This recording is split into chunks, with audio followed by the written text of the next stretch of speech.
didn't want to, but it was either that or pour me coffee over her head.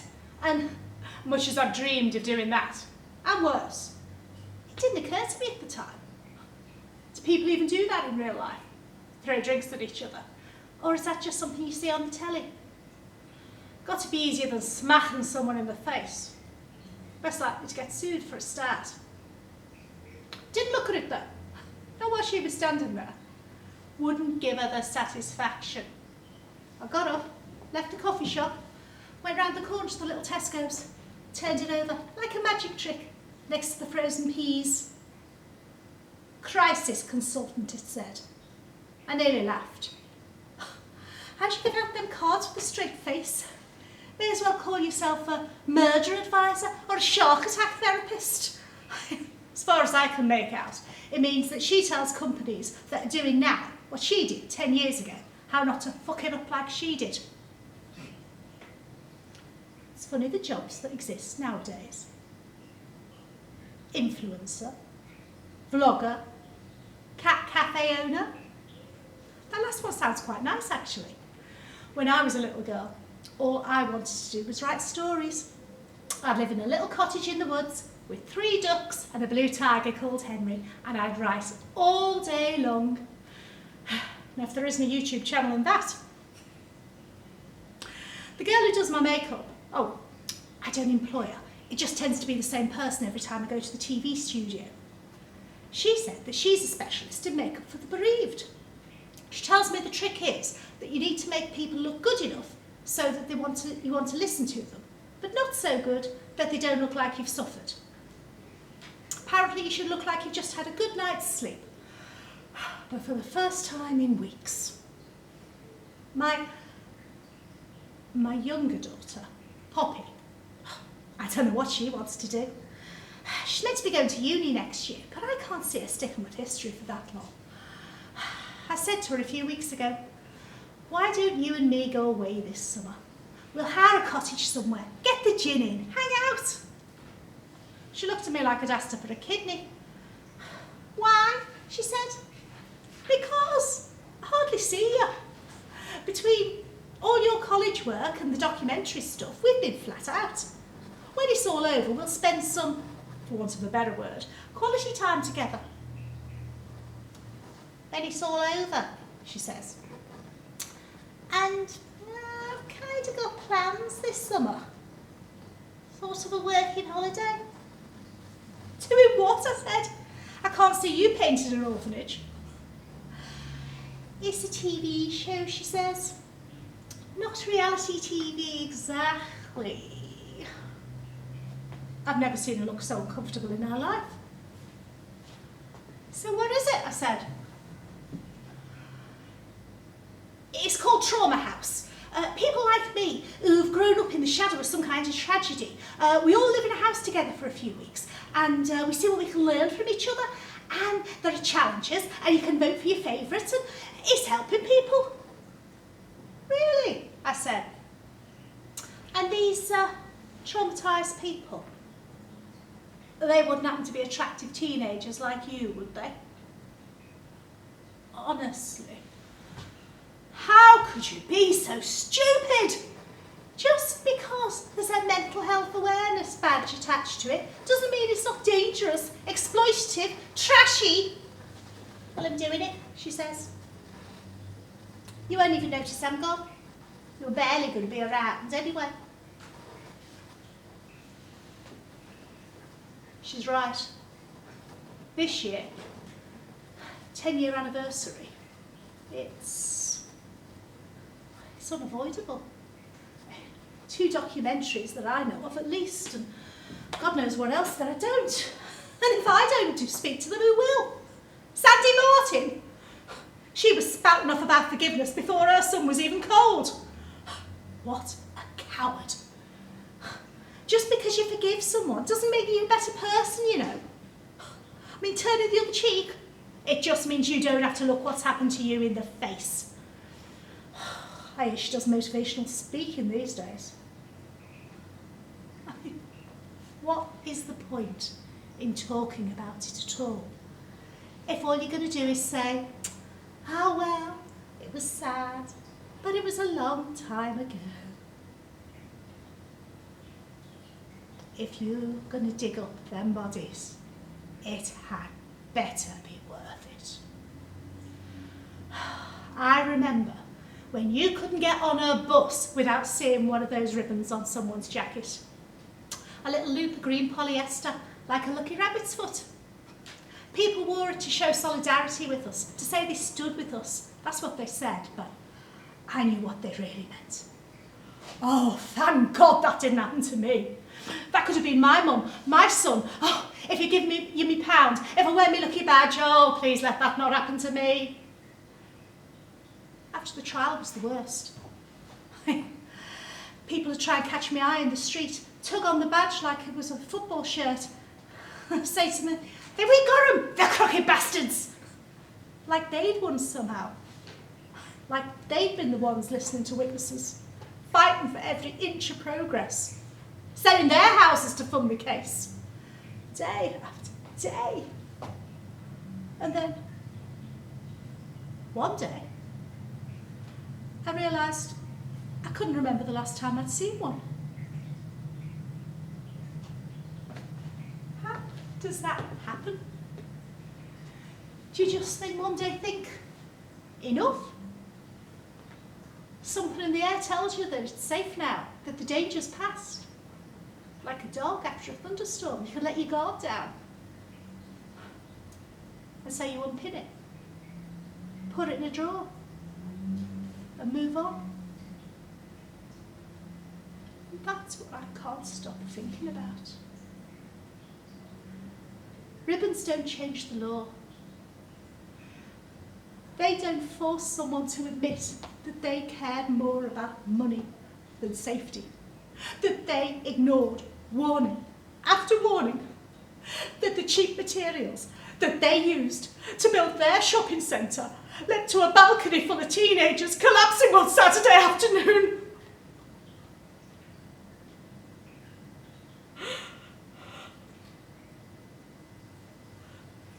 If I had my way, there'd be no poppies for Remembrance Sunday.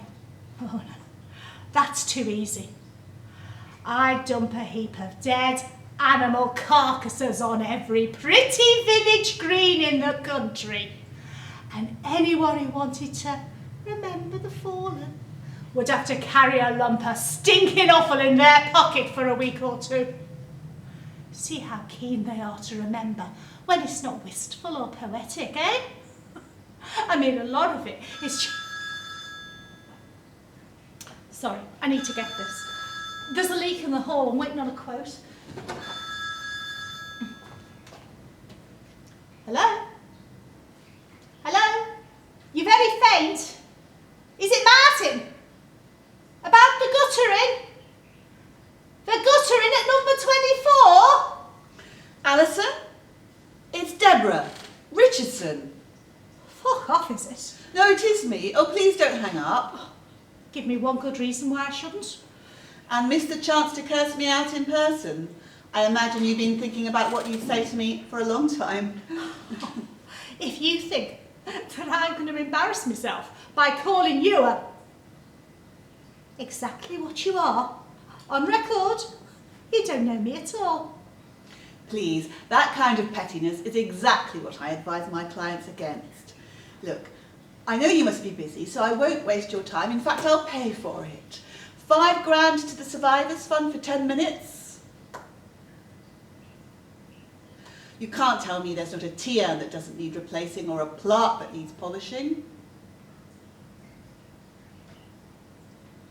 5 minutes. Not a second longer. Thank you. Thank you. Oh, well, I have to say, it's a strange feeling to actually speak to you in person rather than batting questions back and forth or issuing a statement or waiting for a news host to bat a question over to me. I feel like I'm interviewing a celebrity or a minor saint. 4 minutes 40. Well, yes, as I say, you must be busy, what with the anniversary coming up. Although you have to wonder, what else is there to say after 10 years? I mean, the facts are known. They're a matter of public record. The law was changed. Oh, it was a terrible thing. But it's in the past now. What else is there to say that hasn't been said already? Why drag it all back up again? The pictures from the scene, they were like a horror movie, everybody says, which is a genre, incidentally, I have never been able to understand the appeal of. Don't enough terrible things happen in the world already without having to make up new ones? Still, they'll be all over the news again in a few weeks. Look, what is it that you want? Are you worried about what I'm going to say on camera? Is that it?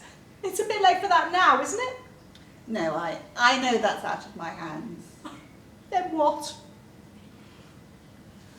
I want to shake your hand. What? I want the both of us to shake hands. Are you kidding me? Is this some kind of a stunt? No stunts, no cameras, it's just for me. And why would I lift a finger to help you? I know you're angry, still. Too fucking right. But it feels like the right time. You and I have both been through so much. I get those phone calls too, you know.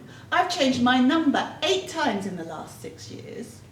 Somebody posted my address online and they started sending me white powder, broken glass, dead animals. I haven't opened my own post in years. Did you know I was burnt in effigy at bonfire night? I saw the photos. Photographers followed my daughter on her school trip. My cats were poison. I have been treated worse than a sex offender. Look, I'm sorry about your daughter. And the cats. But that had nothing to do with me. With us. Not directly, perhaps. Not in any way. Do you think that's what we do? Sit around planning petty revenge? Who needs to plan? All you had to do was turn up in court every day, and bright sparks on every estate in the country would take up their case as your own. You can't hang a company. You can't clap the directors and the shareholders in the stocks. I've been made a useful scapegoat for 1,000 decisions I never made, for mistakes dating back from before I was born. So you think that I should shake your hand because we've both suffered? I don't expect us to be friends, but I hope enough time has passed that we can move on. Look, this isn't about you. This isn't some freak flood that washed away both our houses, or a disease that made us both sick. Your actions killed my daughter. 22 other people. If that's had an effect on you, good. Don't expect my heart to bleed for you. Don't you ever get tired of it?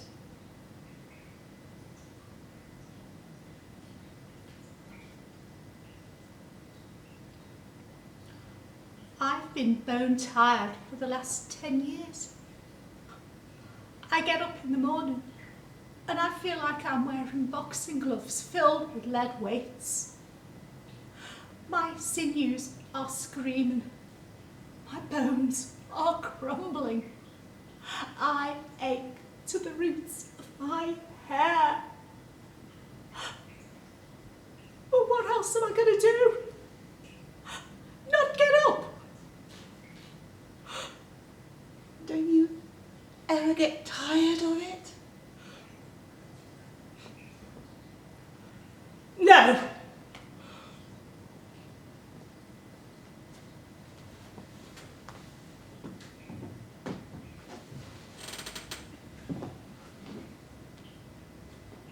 I told Rob about the phone call.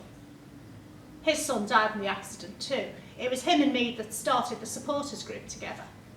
Used to be 50 of us back in the day every month. Now, it's a bare handful. I sit in the hall and I watch him set 10 chairs out, space them out a bit so it looks like more. And he says to me, Al, I've been thinking, I'm going to stand down from the group. It's just, this year, the anniversary and all that, it's just too much. I mean, Mum's not well. I mean, she still thinks that Bra Ryan's here. I had to stop her from holding my hand and lad in the supermarket the other day. Just, you know, one thing at a time, eh? And we did it. We won this one. Got the law changed. You should be proud. I tell him, as fast as the law changes, she and her kind are going to find ways round it. I'm not proud. I'm furious. And so should you be. You know she's still making a living off the back of it.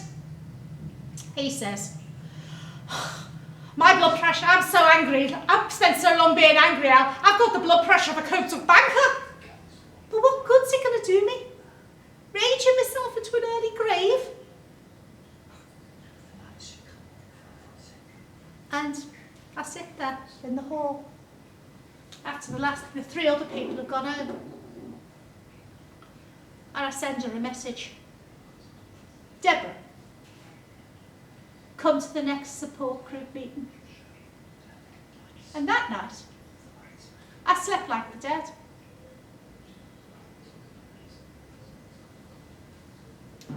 Four weeks later, and I'm sitting in the hall, waiting for her, when I get a text from Poppy.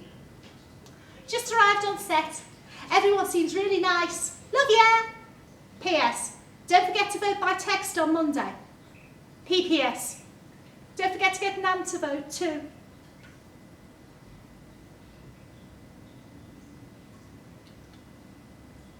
I don't know what I'm going to say when I see Deborah, but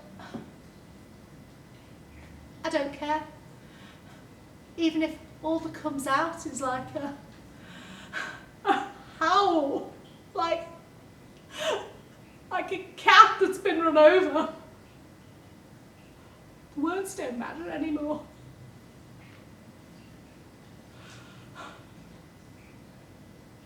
Hall smells like it always does. Dust, coffee granules, mould. I arrange myself at the front, waiting for her to see me. And for the first time, I wish this was a Catholic hall. A few less finger paintings, a few more bleeding Jesuses. Maybe a weeping statue of Mary. 3 hours later, I admitted to myself, I've been stood up. That night on the news, I see Deborah and Rob announce that they're writing a book together. She says, too often nowadays we exist in a bubble of people who think and speak exactly like we do. Hearing our own words reflected back on us can be reassuring, but ultimately the only way to make change is to really listen, even if we don't like what we hear. Rob and I have spent a long time fighting each other in the courts and the press, and we've learned a lot in the process. Our book is a plea from the both of us for open-mindedness, a campaigner's Bible, but most importantly, a handbook for ethical business. They smile for the cameras. They shake hands. I can already see the knives in their backs.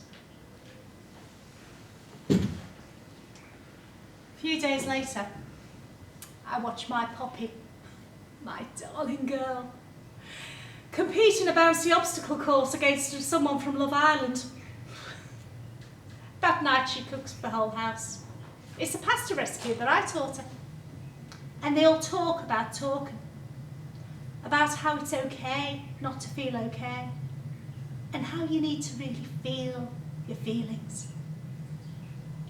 I take my phone out, and I text her name into the dark. Poppy. Poppy. Poppy.